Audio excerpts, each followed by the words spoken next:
એ વિભા, કાલથી આપણા મહાભારતના વ્રત ચાલુ થવાના છે. તું રહેવાની તો છો ને? મેં તો જો બધી તૈયારી કરી લીધી અને જવારા પણ વાવી લીધા છે. રહેવાનું તો એ છે. મેં પણ જુવારા વાવી લીધા છે. એ પૂજા, તે જુવારા વાવ્યા કે નહીં? દિવ્યા, વિભા, તમે બંને કાલે શું પહેરવાના છો? મને એ તો કહો. કાલે ડ્રેસ પહેરીશ. આ વરસાદમાં સાડી તો આપણાથી પહેરાય નહીં. તો હવે હું તો મારે તો હજી મહેંદી લગાવવાની પણ બાકી છે. અરે આ મહેંદીની તૈયારી પછી કરજો. સૌથી પહેલા આપણે પેટ પૂજા કરી લઈએ.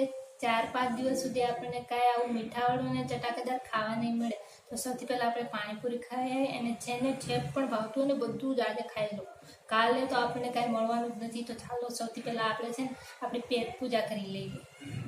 આવો દિયા, તારી સાચી વાત છે. આજે આપણે પેટ ભરીને મસાલેદાર અને ચટાકેદાર ખાઈ લઈએ. કાલથી તો 5 દિવસ સુધી આપણે આવું કંઈ ખાઈ પણ નહીં શકીએ. અને આ વ્રત રહેવા કઈ જેવા તેવા લોકોનું કામ છે? આપણી જેવી છોકરીઓ ત્યાં વ્રત રહી શકે. મમ્મી, જલ્દીથી મને તૈયાર કરી દો ને. મારી બધી જ ફ્રેન્ડ તૈયાર થઈ ગઈ હશે. હું જ રહી જઈશ ને બધી મને મૂકીને જતી રહેશે. ને એક તો માથું ઓળવતા પણ મને નથી ફાવતું. શું કામ કરો છો તમે? જલ્દીથી મને પહેલા તૈયાર કરી. તું પણ મસ્ત લાગી રહી છે. અને વિવાહ, તું પણ ખૂબ જ મસ્ત લાગી રહી છે. આપણે એકબીજાની તારીફ પછી કરીશું. પહેલા આપણે પૂજા કરી આવીએ. નહીતર પેલા ગોર મહારાજ છે ને એ આપણને મૂકીને જતા રહેશે અને પૂજા કરવાની પણ આપણને રહી જશે. તો ચાલો સૌથી પહેલા આપણે પૂજા કરી લઈએ. મમ્મી, મેં બોલતી સમોસું ખાઈ લીધું અને મને ભૂલાઈ ગયું કે મારા આજે વ્રત છે. હવે શું થશે? ભગવાન મને સજા આપશે તો મારો વ્રત પણ તૂટી ગયો. અરે ના રે ના બેટા, એવું કાંઈ ન હોય. તું ચિંતા ના કરીશ. આપણે ભૂલથી કંઈ પણ મીઠાવાળું ખાઈ લીધું હોય ને તો આપણો વ્રત ના તૂટે. તે જો જાણી જોઈને ખાધું હોય ને તો તારો વ્રત તૂટી જાય. એટલે ચિંતા ના કર, તારો વ્રત તૂટ્યો નથી. હા, તને ખબર છે પેલી દિવ્યા છે ને એને ભૂલથી સમોસું ખાઈ લીધું. બોલ, મને તો લાગે છે કે એનો વ્રત તૂટી ગયો હવે. ખબર છે કે તમે બંને મારી જ વાતો કરો છો કે દિવ્યાએ તો સમોસું ખાઈ લીધું, એને તો વ્રત તૂટી ગયો, આમ ને તેમ. તો એવું કાંઈ નથી. હા, મમ્મીએ એમ કીધું કે ભૂલથી આપણે કોઈ પણ મીઠાવાળી વસ્તુ ખાઈ લઈએ ને તો આપણે વ્રત ના તૂટી જાય. એટલે મારો વ્રત ક્યાંય તૂટી નથી ગયો. એટલે તમે લોકો અંદરો અંદર મારી જે વાતો કરો છો ને વાતો કરવાની બંધ કરી દો. હા, એ વિભા, તું રાત્રે મોડું ખાઈને જ વ્રત છોડે છે ને?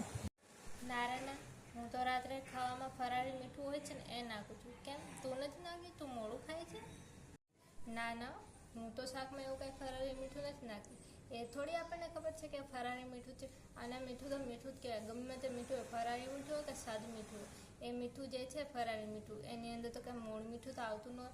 આપણે જેવું મીઠું ખાઈએ છીએ એવું જ મીઠું આવતું. એટલે હું તો એવું કાંઈ વાપરતી નથી. મારો વ્રત તૂટી ગયો હોય તો. એ મમ્મી, તને ખબર છે પેલી વિભા તો રોજ રાતે ખાવાની અંદર ફરાળી મીઠું જે આવે છે ને એ નાખીને ખાય છે. એ તો ના ખવાય ને. મીઠું તો મીઠું જ હોય ને મમ્મી. અરે એ ભલે ને ખાતી હોય ફરાળી મીઠું, પણ આપણે નથી ખાવાનું. મીઠું બધી જગ્યાએ એક સરખું જ હોય છે. એમાં ફરાળી વરાળી એવું કાંઈ નથી હોતું. અને મીઠું તો મીઠું જ કહેવાય. એ જે ફરાળી મીઠું છે એની અંદર કાંઈ મોળ મીઠું તો આવવાનું નથી. એટલે એ ભલે ખાતી, પણ તું નહીં ખાતી. તું મોળું જે શાક આપણે બનાવીએ છીએ એ જ ખાતી. નહીં તો તારો વ્રત તૂટી જશે. હા, આ મમ્મી, પેલી પૂજા છે ને એ મને એમ કહેતી હતી કે આપણે ખાવામાં ફરાળી મીઠું નાખીએ ને તો આપણે વ્રત તૂટી જાય.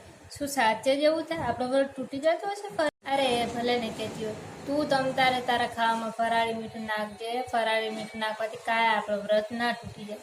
સમજી? તમે તો ચાલો આપણું જાગરણ આપણે ચાલુ કરીએ. સૌથી પહેલા આપણે શું કરીશું? હું તો એમ કહું છું કે સૌથી પહેલા આપણે ગરબા રમીએ. કમસે કમ 2-3 કલાક આપણે ગરબા રમીશું. પછી આપણે કોઈ પણ રમત રમીશું અને પછી આપણે થોડી ઘણી વાતો કરીશું. આવી રીતે આપણું જાગરણ પૂરું થઈ જશે. તો ચાલો ચાલો જલ્દી ચાલો. અરે પૂજા, તું ધીરે બોલ ને. એ સાંભળી જશે ને તો પાછી રડવા લાગશે.